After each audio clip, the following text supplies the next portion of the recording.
le monde tourne. Direction la Birmanie, refusant de tirer sur leurs concitoyens. Les informations pullulent. Tout de suite, voici les informations. C'est le moment d'ouvrir la page internationale avec Erlichi Dorelas depuis Boston, Massachusetts.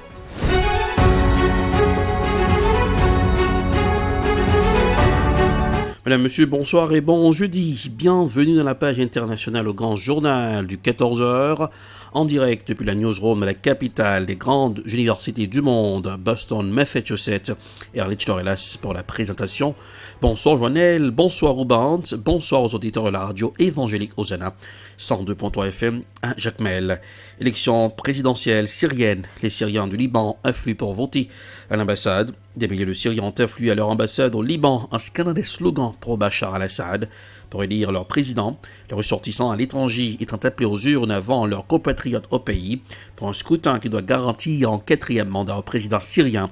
Voici un reportage signé France 24. Dès l'aube, ces Syriens venus de tout le Liban se sont rassemblés devant leur ambassade à Beyrouth. Ils sont venus participer au vote anticipé pour l'élection présidentielle syrienne, prêts à donner un 4e mandat consécutif à Bachar el-Assad. Nous sommes venus aujourd'hui pour élire le président.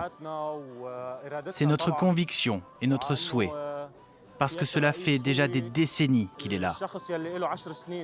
Le pays du Cèdre a vécu sous la tutelle de Damas entre 1976 et 2005 et abrite aujourd'hui près d'1,5 million de réfugiés syriens, un fort poids économique pour ce pays en crise. Alors au Liban, cet engouement pour Bachar al-Assad passe mal. Des manifestants ont caillassé des bus transportant des électeurs syriens et attaqué une voiture sur laquelle figurait le portrait du président. Ceux qui veulent aller voter peuvent le faire sans porter des drapeaux et des pancartes.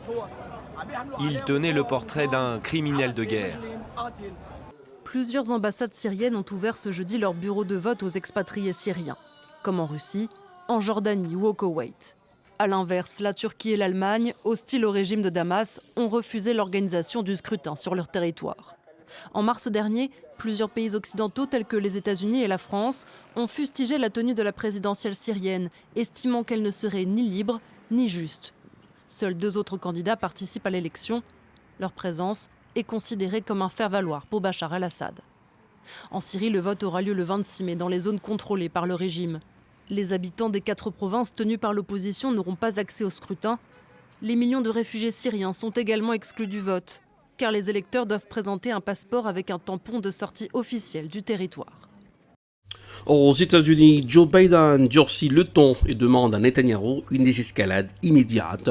Le président américain Joe Biden a appelé à une désescalade dans le conflit israélo-palestinien, en pleine offensive diplomatique pour un cessez-le-feu, alors que les affrontements se poursuivent sur le terrain. Voici un reportage signé Euronews. Lorsqu'on observe les images de la dernière nuit d'affrontement entre Gaza et Israël, on est encore loin d'une désescalade. L'aviation israélienne a encore frappé les résidences de plusieurs dirigeants du Hamas, tandis que de nouvelles roquettes ont été tirées vers Israël par des groupes armés de Gaza. Au 11e jour d'un conflit qui a fait 227 décès côté palestinien, dont 64 enfants et 12 morts côté israélien, l'armée israélienne dit étudier le moment opportun pour un cessez-le-feu.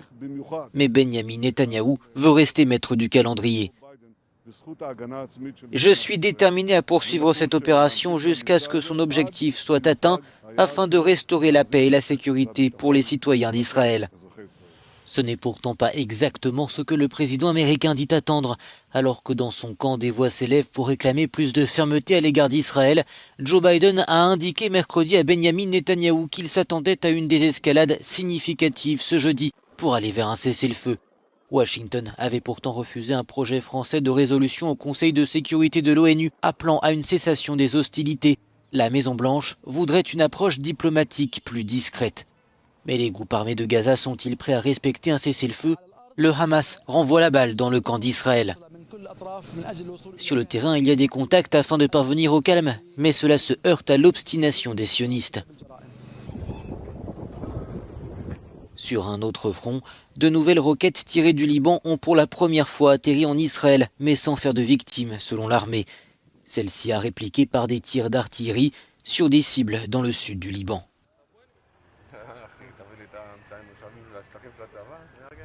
Direction le Libéria, Prince Johnson, élu président de la commission de défense du Sénat. La diplomatie américaine a condamné dans un rare communiqué au langage vigoureux l'élection de l'ancien chef de guerre, Prince Johnson, à un éminent poste parlementaire au Libéria. Voici un reportage signé Africa News. L'ancien chef de guerre, Prince Johnson, a été élu président de la commission de défense et du renseignement du Sénat libérien. Sur les réseaux sociaux, son élection passe mal. L'homme accusé d'avoir commis des massacres sur ses compatriotes durant la guerre civile de 1989 à 1997 en deviendrait juge, a critiqué pour sa part Washington dans un communiqué. Les États-Unis mettent en doute la crédibilité du Sénat libérien qui, je cite, a jugé bon de promouvoir à un poste de responsabilité Prince Johnson dans un domaine où il a causé le plus de mal à son pays.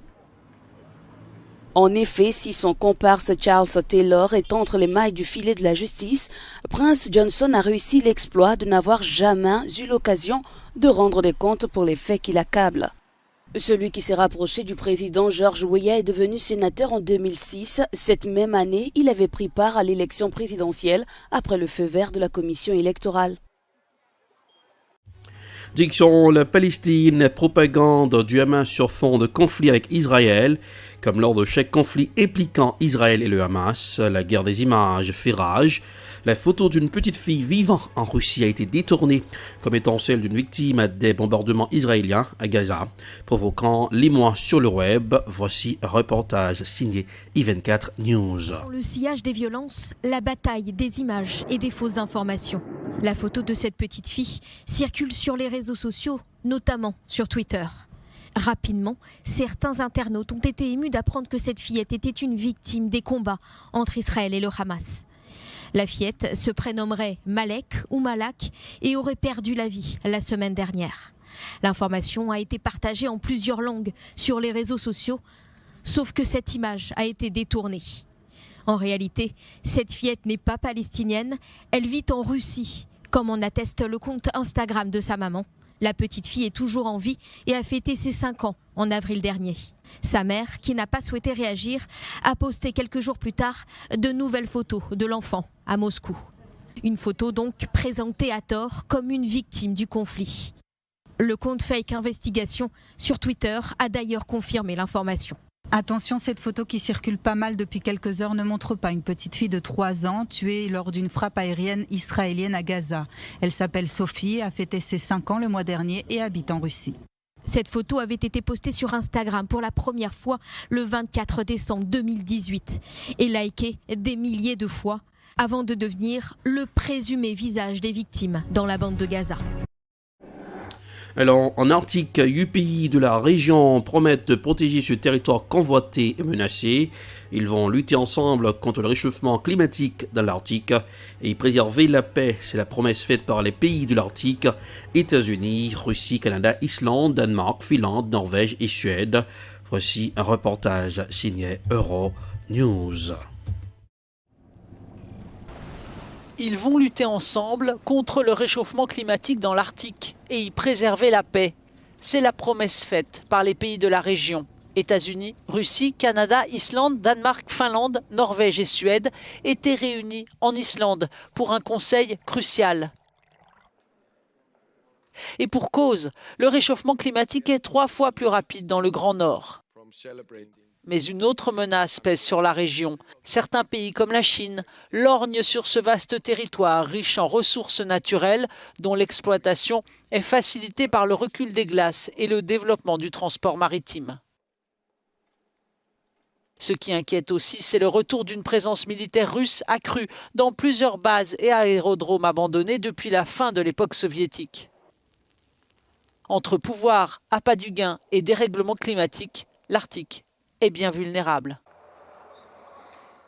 Et voilà, c'est la fin de la page internationale pour ce aujourd'hui. Présentation Erlich Dorelas, production EdProd, réalisation Télé Beltop pour le compte de la radio évangélique Hosanna 102.3 FM Jacques Mel, Télé Beltop sur Roku, 24 heures sur 24, 24 heures sur 24, Boston, à travers le monde. Eh bien, continuez de regarder Télé Beltop, c'est la vraie télé ici, dans la capitale des grandes universités du monde. Côté température pour ce aujourd'hui, Boston 68 degrés Fahrenheit, du soleil qui brille dans le ciel, 20 degrés Celsius à Jacmel, 85 degrés Fahrenheit, 29 degrés Celsius. Bonsoir Joël, bonsoir aux bandes, bonsoir aux auditeurs de la radio évangélique Hosanna 102.3 FM à Jacmel.